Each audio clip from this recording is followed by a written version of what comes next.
ಎಲ್ಲ ರೀಶಫಲ್ ಮಾಡ್ತೀನಿ ಅಂತ ಹೇಳಿದಾರೆ. ಅವ್ರು ರೀಶಫಲ್ ಮಾಡ್ಲಿ, ಹೊಸಬರಿಗೆ ಅವಕಾಶ ಕೊಡ್ಲಿ, ಬೇರೆ ಬೇರೆಯವ್ರಿಗೆ ಅವಕಾಶ ಕೊಡ್ಲಿ. ಅಧಿಕಾರ ಯಾರೊಬ್ಬರ ಸ್ವತ್ತಲ್ಲ, ಯಾರೊಬ್ಬರ ಮನೆ ಆಸ್ತಿ ಅಲ್ಲ. ಎಲ್ಲರಿಗೂ ಕೂಡ ಅಧಿಕಾರ ಹಂಚಿಕೆ ಆಗ್ಬೇಕು. ಅಧಿಕಾರ ಹಂಚಿಕೆ ಆಗ್ಬೇಕು. ಅದೇ ಸಚಿವ ಸ್ಥಾನ ತಪ್ಪಿದ್ದಂತೆ ಎಲ್ಲೋ ಒಂದ್ ಕಡೆ ನೋವು ಅಸಮಾಧಾನ ಇದೆ ಸರ್. ಅಸಮಾಧಾನ ಇಲ್ಲ, ಬೇಸರ ಮನುಷ್ಯ ನಾನು ಇದ್ದೇ ಇರುತ್ತೆ.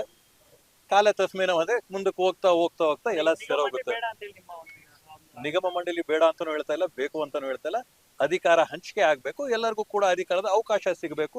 ಇನ್ನು ಕೂಡ ನಮ್ಗೆ ಸಿಕ್ಕಿದೆ 2 ವರ್ಷ 3 ವರ್ಷ ಬೋರ್ಡ್ ಸಿಕ್ಕಿದೆ, ಮುಂದಕ್ಕೆ ಕಾಯ್ತಾ ಇರೋರು ಅವ್ರೆ, ಅವ್ರಿಗೂ ಕೂಡ ಅವಕಾಶ ಆಗ್ಬೇಕು ಅನ್ನೋ ಅಭಿಪ್ರಾಯ ನಂದು. ಸಚಿವ ಕಾಂಕ್ಷೆನೆ ಮುಂಚೆ ಹೈಕಮಾಂಡ್ ಏನೇ ಹೇಳಿದ್ರು ಅದಕ್ಕೆ ಬದ್ಧವಾಗಿರ್ತೀವಿ ಅಂತ ಹೇಳ್ತಾರೆ ಶಾಸಕರು. ಹೌದು. ತದನಂತರ ಕಾಂಗ್ರೆಸ್ ಇಲ್ಲಪ್ಪ, ನಾನು ಮೊದಲು ಕೂಡ ಹೈಕಮಾಂಡ್ ಹೇಳಿದಕ್ಕೆ ಬದ್ಧ ಅಂತ ಹೇಳಿದೀನಿ.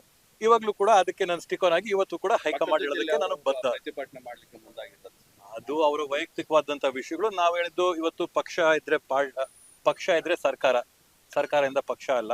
ಅದರಿಂದ ಪಕ್ಷ ಫಸ್ಟ್ ತಾಯಿ, ಪಕ್ಷ ಹೇಳಿದ ಮಾತು ನಾವೆಲ್ಲರೂ ಕೂಡ ಜೊತೆಗೆ ಸೇರ್ಸ್ಕೊಂಡು ಹೋಗ್ಬೇಕಾಗುತ್ತೆ. ಮೊದಲು ಕೂಡ ನಾನು ಹೇಳಿದೀನಿ, ಪಕ್ಷ ಏನ್ ಹೇಳ್ತೋ ಅದ್ರ ತಕ್ಕಂಗೆ ನಾವು ನಿಲ್ತೀವಿ ಅಂತ ಹೇಳಿ. ಇವಾಗೂ ಕೂಡ ಅದೇ ಮಾತು ಹೇಳ್ತಾ ಇದೀನಿ, ಪಕ್ಷ ಏನ್ ಹೇಳ್ತೋ ಅದಕ್ಕೆ ತಕ್ಕಂಗೆ ನಾನು ನಿಲ್ತೀನಿ.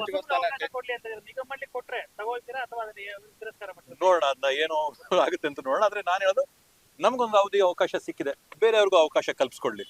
ಈಗ ಸಚಿವ ಸ್ಥಾನ ಕೈ ತಪ್ಪಿದೆ. ಡಿ.ಕೆ. ಶಿವಕುಮಾರ್ ಅವ್ರನ್ನ ಭೇಟಿ ಮಾಡುವಂತ ಏನು ಕಾರ್ಯ ಮುಖಾಂತರ ಆಗಲಿ ಏನಾದ್ರು ಭೇಟಿ ಮಾಡಿ ಸಾಂತ್ವನ. ಮಾನ್ಯ ಮುಖ್ಯಮಂತ್ರಿಗಳು ದೂರವಾಣಿಯಲ್ಲಿ ಮಾತಾಡಿದರೆ, ಇನ್ನು ವೈಯಕ್ತಿಕವಾದಂತ ಭೇಟಿ ನಾನು ಮಾಡ್ಬೇಕಾಗಿದೆ.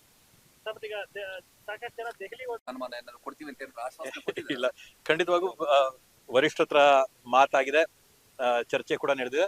ಆದ್ರೆ ಯಾವ ರೀತಿಯಾದ ಸ್ಥಾನಮಾನದ ಬಗ್ಗೆ ಯಾವ್ದು ಚರ್ಚೆ ಆಗಿಲ್ಲ. ಇದು ಅವಕಾಶ ತಪ್ಪಿದ್ದಕ್ಕೆ ನಾನು ಯಾವೊಂದು ಕೊರತೆಯಿಂದ ತಪ್ಪಿದೆ ಅಂತ ಚರ್ಚೆ ಮಾಡಿದೀವಿ. ಮತ್ತೆ ಅವ್ರಿಗೂ ಕೂಡ ನಾವು ಧನ್ಯವಾದಗಳನ್ನ ಸೂಚಿಸ್ಬೇಕು.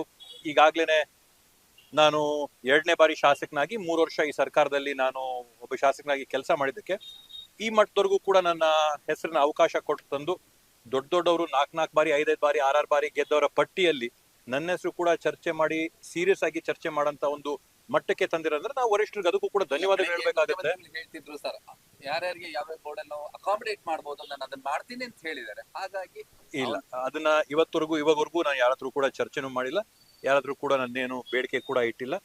ಅದನ್ನ ಮುಂದಿನ ದಿನಗಳಲ್ಲಿ ನೋಡೋಣ. ಸದ್ಯದಲ್ಲಂತೂ ನಾವೇನು ಯಾವ್ದು ಬೇಡಿಕೆ ಇಟ್ಟಿಲ್ಲ. ಸದ್ಯದಲ್ಲಿ ಮುಖ್ಯಮಂತ್ರಿಗಳು ಎಲ್ಲ ರೀಶಫಲ್ ಮಾಡ್ತೀನಿ ಅಂತ ಹೇಳಿದಾರೆ. ಅವ್ರು ರೀಶಫಲ್ ಮಾಡ್ಲಿ, ಹೊಸಬರಿಗೆ ಅವಕಾಶ ಕೊಡ್ಲಿ, ಬೇರೆ ಬೇರೆಯವ್ರಿಗೆ ಅವಕಾಶ ಕೊಡ್ಲಿ. ಅಧಿಕಾರ ಯಾರೊಬ್ಬರ ಸ್ವತ್ತಲ್ಲ, ಯಾರೊಬ್ಬರ ಮನೆ ಆಸ್ತಿ ಅಲ್ಲ. ಎಲ್ಲರಿಗೂ ಕೂಡ ಅಧಿಕಾರ ಹಂಚಿಕೆ ಆಗ್ಬೇಕು. ಅಧಿಕಾರ ಹಂಚಿಕೆ ಆಗ್ಬೇಕು. ಅದೇ ಸಚಿವ ಸ್ಥಾನ ತಪ್ಪಿದ್ದಂತೆ ಎಲ್ಲೋ ಒಂದ್ ಕಡೆ ನೋವು ಅಸಮಾಧಾನ ಇದೆ ಸರ್. ಅಸಮಾಧಾನ ಇಲ್ಲ, ಬೇಸರ ಮನುಷ್ಯ ನಾನು ಇದ್ದೇ ಇರುತ್ತೆ. ಕಾಲ ತಸ್ಮೇನ ಅಂದ್ರೆ ಮುಂದಕ್ಕೆ ಹೋಗ್ತಾ ಹೋಗ್ತಾ ಹೋಗ್ತಾ ಎಲ್ಲ ಸರೋಗುತ್ತೆ. ನಿಗಮ ಮಂಡಳಿ ಬೇಡ ಅಂತಾನು ಹೇಳ್ತಾ ಇಲ್ಲ, ಬೇಕು ಅಂತಾನು ಹೇಳ್ತಾ ಇಲ್ಲ.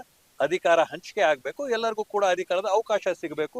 ಇನ್ನು ಕೂಡ ನಮ್ಗೆ ಸಿಕ್ಕಿದೆ 2 ವರ್ಷ 3 ವರ್ಷ ಬೋರ್ಡ್ ಸಿಕ್ಕಿದೆ, ಮುಂದಕ್ಕೆ ಕಾಯ್ತಾ ಇರೋರು ಅವ್ರೆ, ಅವ್ರಿಗೂ ಕೂಡ ಅವಕಾಶ ಆಗ್ಬೇಕು ಅನ್ನೋ ಅಭಿಪ್ರಾಯ ನಂದು. ಸಚಿವ ಕಾಂಕ್ಷೆನೆ ಮುಂಚೆ ಹೈಕಮಾಂಡ್ ಏನೇ ಹೇಳಿದ್ರು ಅದಕ್ಕೆ ಬದ್ಧವಾಗಿರ್ತೀವಿ ಅಂತ ಹೇಳ್ತಾರೆ ಶಾಸಕರು. ಹೌದು. ತದನಂತರ ಕಾಂಗ್ರೆಸ್ ಇಲ್ಲಪ್ಪ, ನಾನು ಮೊದಲು ಕೂಡ ಹೈಕಮಾಂಡ್ ಹೇಳಿದಕ್ಕೆ ಬದ್ಧ ಅಂತ ಹೇಳಿದೀನಿ. ಇವಾಗ್ಲೂ ಕೂಡ ಅದಕ್ಕೆ ನಾನು ಸ್ಟಿಕ್ ಆನ್ ಆಗಿ ಇವತ್ತು ಕೂಡ ಹೈಕಮಾಂಡ್ ಹೇಳೋದಕ್ಕೆ ನಾನು ಬದ್ಧ. ಪ್ರತಿಭಟನೆ ಮಾಡ್ಲಿಕ್ಕೆ ಮುಂದಾಗಿದ್ದಾರೆ. ಅದು ಅವರ ವೈಯಕ್ತಿಕವಾದಂತ ವಿಷಯಗಳು. ನಾವ್ ಹೇಳಿದ್ದು ಇವತ್ತು ಪಕ್ಷ ಇದ್ರೆ ಸರ್ಕಾರದಿಂದ ಪಕ್ಷ ಅಲ್ಲ. ಅದರಿಂದ ಪಕ್ಷ ಫಸ್ಟ್ ತಾಯಿ, ಪಕ್ಷ ಹೇಳಿದ ಮಾತು ನಾವೆಲ್ಲರೂ ಕೂಡ ಜೊತೆಗೆ ಸೇರ್ಸ್ಕೊಂಡು ಹೋಗ್ಬೇಕಾಗುತ್ತೆ. ಮೊದಲು ಕೂಡ ನಾನು ಹೇಳಿದೀನಿ, ಪಕ್ಷ ಏನ್ ಹೇಳ್ತೋ ಅದ್ರ ತಕ್ಕಂಗೆ ನಾವು ನಿಲ್ತೀವಿ ಅಂತ ಹೇಳಿ. ಇವಾಗೂ ಕೂಡ ಅದೇ ಮಾತು ಹೇಳ್ತಾ ಇದೀನಿ, ಪಕ್ಷ ಏನ್ ಹೇಳ್ತೋ ಅದಕ್ಕೆ ತಕ್ಕಂಗೆ ನಾನು ನಿಲ್ತೀನಿ. ನೋಡೋಣ, ಅದನ್ನ ಏನು ಆಗುತ್ತೆ ಅಂತ ನೋಡೋಣ. ಆದ್ರೆ ನಾನು ಹೇಳೋದು, ನಮ್ಗೊಂದು ಅವಕಾಶ ಸಿಕ್ಕಿದೆ, ಬೇರೆಯವ್ರಿಗೂ ಅವಕಾಶ ಕಲ್ಪಿಸ್ಕೊಡ್ಲಿ. ಈಗ ಸಚಿವ ಸ್ಥಾನ ಕೈ ತಪ್ಪಿದೆ. ಡಿ.ಕೆ. ಶಿವಕುಮಾರ್ ಅವ್ರನ್ನ ಭೇಟಿ ಮಾಡುವಂತ ಏನು ಕಾರ್ಯ ಮುಖಾಂತರ ಆಗಲಿ ಏನಾದ್ರು ಭೇಟಿ ಮಾಡಿ ಸಾಂತ್ವನ. ಮಾನ್ಯ ಮುಖ್ಯಮಂತ್ರಿಗಳು ದೂರವಾಣಿ